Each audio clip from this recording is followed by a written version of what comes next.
सुखमनी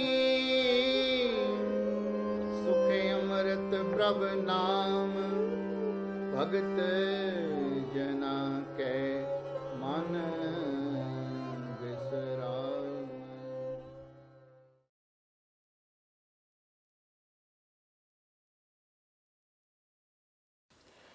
वाहिगुरु जी का खालसा, वाहिगुरु जी की फतेह।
जिसके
वाहिगुरु जी का खालसा वाहिगुरु जी की फतेह।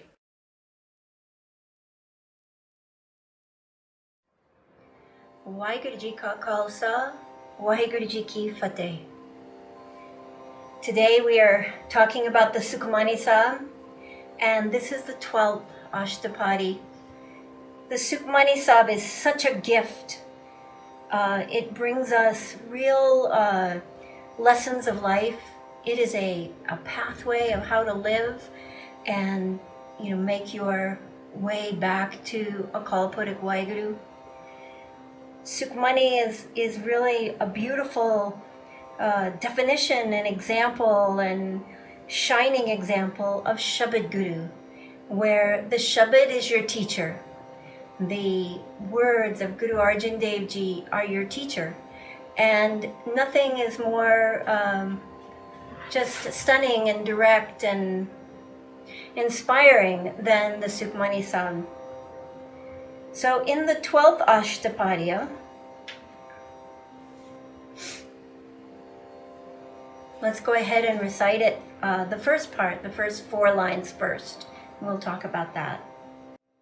Salok Sukhi basai maskiniya आपने वार थले बड़े बड़े अंकारिया नानक कर बगले अष्टपारी जिसके अंतर राज अभिमान सो नरक पाती होवत सुआन जो जाने मैं जो बनवंत सो होवित बिसठा का जंत आपस को कर्मवंत कहावे जन्म मरे बहु जोन ब्रह्मावे धन भूम का जो करे कुमान सो मूर्ख अंधा अज्ञान कर कृपा जिसके हृदय गरीबी पसावे नानक इहा मुक्त आगे सुख पावे धनवंत होए कर गर्बावे तृण समान खच संग न जावे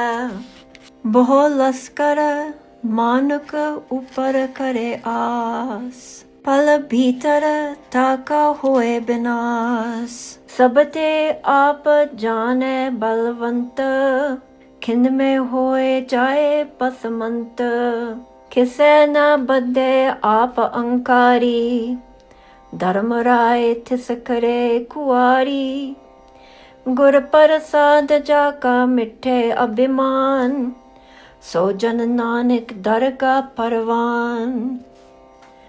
Kot karma kare ho dhare, Sram pave sagale bir thare, Anik tapasya kare ankar, Narak surga fir avatar.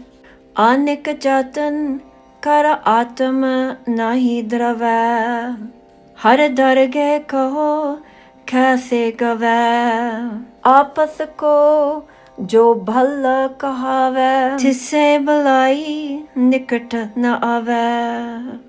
SERB की रेन जाका मन होए, कहो नानक ताकि निर्मल सोए।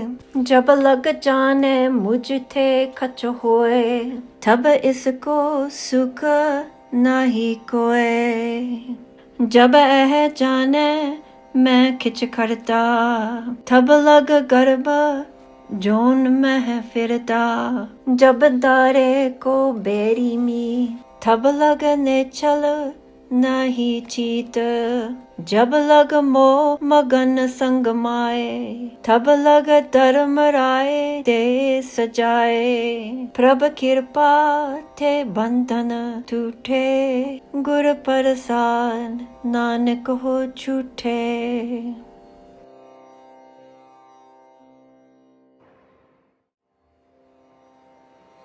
Guru tells us in the beginning part, Sukhi base masakinia, apa nivar tale, the humble beings abide in peace, and subduing their ego, they are meek. Bade bade ankarya, nanak garabagale, the very proud and arrogant persons, O Nanak, are consumed by their own pride.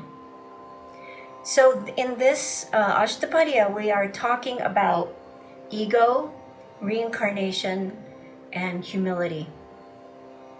He's saying that the humble beings, they are the ones who live in peace, and they overcome their own internal fire of ego. And he calls them meek. But I want to talk a little bit about humility and the whole concept of humility. In Western society, humility is really not valued as much as it should be. Humility is considered, or meekness is considered, a weakness. It's considered passivity. It's those who are humble are those who are not great. So humility and lowliness are considered synonymous. But humility, nimrata, in the Sikh concept is a totally different concept. So for the Sant Sipai, for the warrior, humility is one of the main characteristics. If you aren't a humble warrior, then you will not be a successful warrior. If you are not in the context of Sant Sipai, by being humble in the view of being a warrior, humility means accepting the will of God, knowing that no matter what we do, no matter what effort we make, no matter how strong our muscles are, how great our armies are, no matter what we do, nothing is going to happen unless it's in the hukum, unless it's in God's will. And so that act of humility in a warrior makes a warrior completely fearless. Guru Gobind Singh told his soldiers that by adopting this humility, by accepting the hukum of God as the ultimate, it would give them this total concept of fearlessness. If you know, I mean, in this life, we accept the fact that the date of our death is not in our hands. That's in a Kalpurik's hands. And the date of our last breath is written. We are given just so much prana, so many breaths, just so much life force. And when that life force is extinguished, then we die. And we don't have control over what that process is, how much life force we have. So many people who die young, maybe they wanted a longer life, but that's not up to them. This is the will of God. And so if you accept the fact that the date of your death is actually in the hands of God, it's already written and it's in the hands of God. Guru Gobind Singh told his soldiers that then you are free to do with fearlessness what you want in this life. So if you're entering this battlefield and you have fear that you're going to die, he said to his soldiers, as if this is the day of your death, then you will die.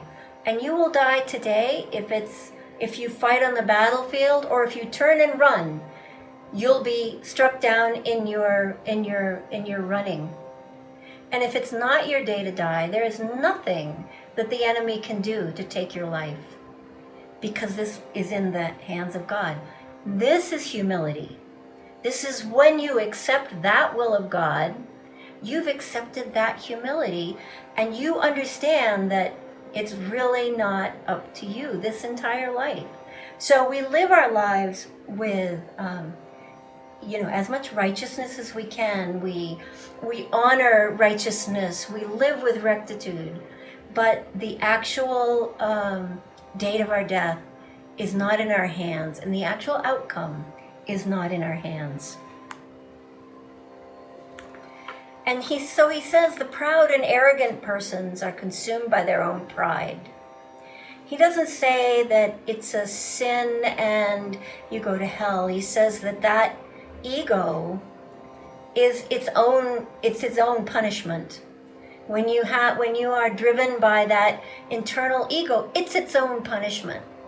And all of us have had that experience where our mind is just doing flips over something. We are upset by something that happens during the day, and at night we lay there with our eyes open thinking about what happened and build up emotion over that. That's the punishment right there for the ego. If you are locked in your ego, then you're constantly locked in that circular battle with the way things are, which is the hukum, which is the will of God. Jisike antararaj abhiman, those who have the pride of power within, the antararaj. I love that concept. So it doesn't mean that you are the President of the United States or you are the Prime Minister of the UK or anything. It means that in your own self you have that. You consider yourself a Raja within your own self, and that your opinion matters, that your will matters, that you will fight for your will, you'll push people around. So that inner pride is, he's saying, those who have that pride of power, the antararaj within, shall dwell in hell and become a dog. I mean, there's nothing subtle about this. That is the teaching right there. If you have that inner pride, that means that your will is over other people's will, you are going to live in hell. You'll live like a dog. And how does a dog live? I have dogs, you all know, and I love my dogs. But how does a dog live? A dog lives from food to chasing, critters outside, to sleeping, wake up again and do food, chasing critters and sleeping. They have their own direction. And when you think of a stray dog, this is he's fearful all the time that somebody's going to take his food. He's fearful all the time that someone's going to hit him. And so that's the life that you live if you foster this inner king that needs to exert himself on others. One who deems himself to have the beauty of youth shall become a maggot in manure. And again, boy, not holding back there, because all of us are going to be dust. Each and every one of us. That is the whole concept of Kal. That is Mahakal. That inevitable progression towards death is what life is. And we're not afraid of that. We actually acknowledge it, and we acknowledge the honor of that. But if you think that you have this beauty of youth, and you spend all this money on creams, and then you put the Botox, and you do the facelift, and you keep trying to grab a hold of that beauty of youth, believe me, you're just going to be maggots and manure. We all are. And so that's where he's saying, that's where we're all going. You can try your best, but you don't have the power over this. One who claims to act virtuously shall live and die wandering through countless incarnations. One who takes pride in wealth and lands is a fool, blind and arrogant. One whose heart is mercifully blessed with abiding in humility. O Nanak, he's liberated here and he gains peace hereafter. So here he lays it out. You can, if you can live in that, adopt that humility, live in that humility. It's not for your next life, it's for this life. You live in peace here, but it also provides peace hereafter. It gives you that sukh in your passing, it gives you that sukh in your being, whether you're in this body or not in this body. One who becomes wealthy and takes pride in that, not even a piece of straw shall go with him. So he is not, the Guru is not telling us don't become wealthy, because there's nothing wrong with becoming wealthy. How else can we take care of the poor if we don't work towards our own prosperity? But don't take pride in that. Even though you have worked and earned, that working and earning is only by the grace of God. And so that earning is the grace of God. And when you die, not even a straw goes with you. None of that. Those dollar signs in the bank account, the gold that you wear on your wrists, the money that you've kept in your floorboards, none of that goes with you. It just completely becomes nothing. He may place his hopes on a large army of men, but he shall vanish in an instant. So even those incredibly strong rulers that control countries, when it's their turn to go, they cross that boundary between this life and the next with nothing. One who deems himself to be the strongest of all, in an instant is reduced to ashes. One who thinks of no one else except his own prideful self, the righteous judge of Dharma shall expose his disgrace. So here he talks about Dharamrai, which is the righteous judge, that after we leave this body, the Guru talks about Dharamraj, where we are actually judged and our actions are judged. And I don't think of it as we have a visualization of, us going before some higher power, and the higher power assessing the scale of how we lived our lives. But I think he actually talks later on in this Ashtapadi a little bit more. This Dharamrai is more of a way of thinking about it, because our life, the judgment of our life, happens on a day-by-day basis. And so they say at the end of your life that your life kind of flashes before your eyes, and that you I've seen this with people I love as they are approaching their last breaths. They go through this analysis of what they did and didn't do right. And I honestly think that might be Dharamrai right there. That's the judge going through that, and it's going through the filter of your consciousness. So even though you think that you are very great, it is the Dharamraj that is going to assess you in a very honest way. The one who by Guru's grace eliminates his ego O Nanak, he's the one that becomes acceptable in God's court. If someone does millions of good deeds, but acts in ego, he shall only incur trouble. All of this is in vain. So yeah, so many of us, we do seva or we help a friend, but we do it with a sense of ego. Not pride in our community, but pride in ourselves. Oh yeah, look at me. I can do this. I have done that. I am this, I am that. He's saying if you do all of those good deeds, when done with a pure heart, are what makes your life beautiful. All of those good deeds, when done with ego, are just in vain.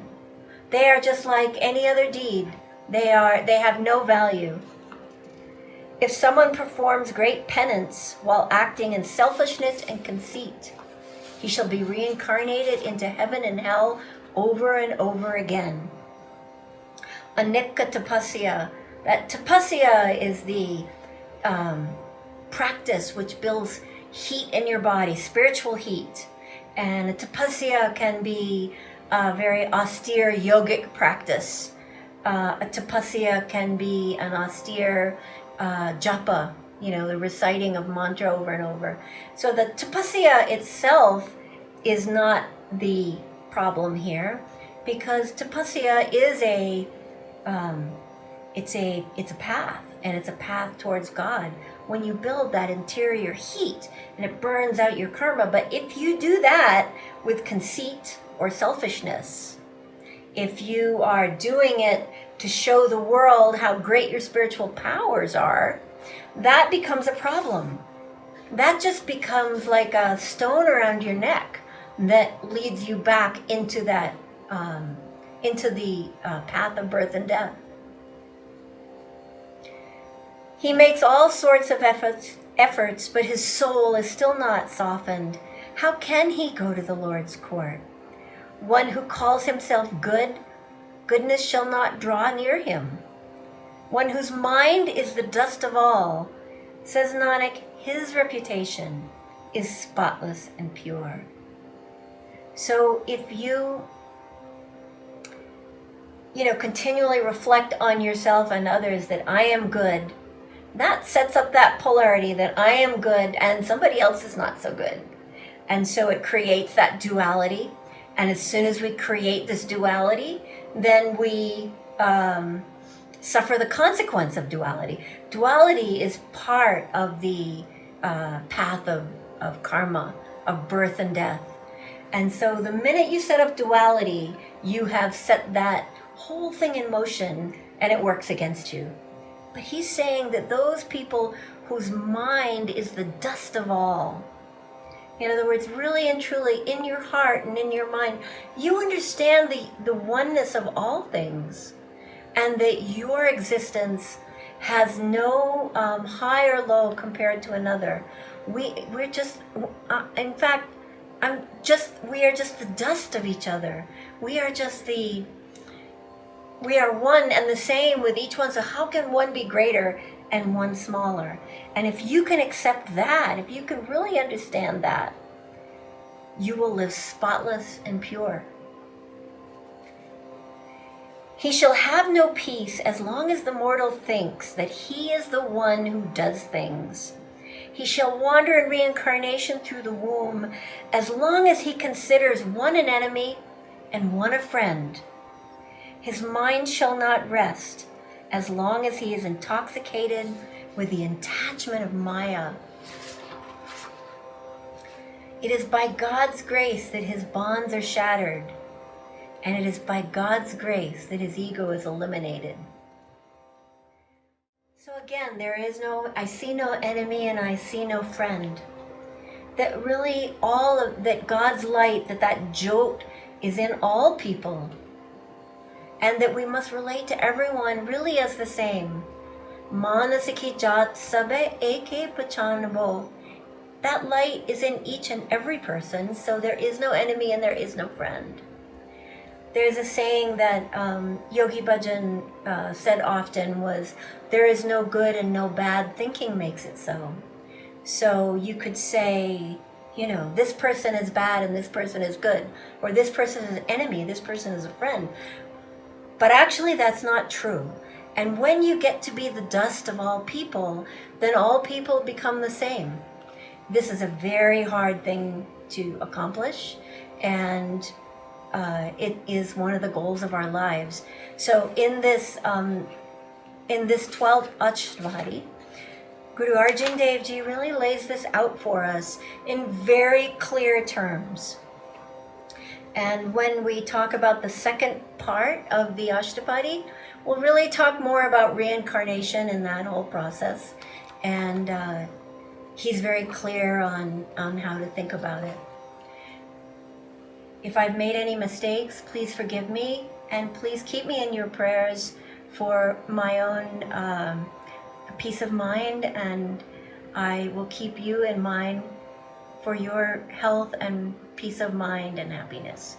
Waheguru Ji Ka Khalsa, Waheguru Ji Ki Fateh. Sukhmani Sukhe Amrit Prabh Naam Bhagat Jana Ke Man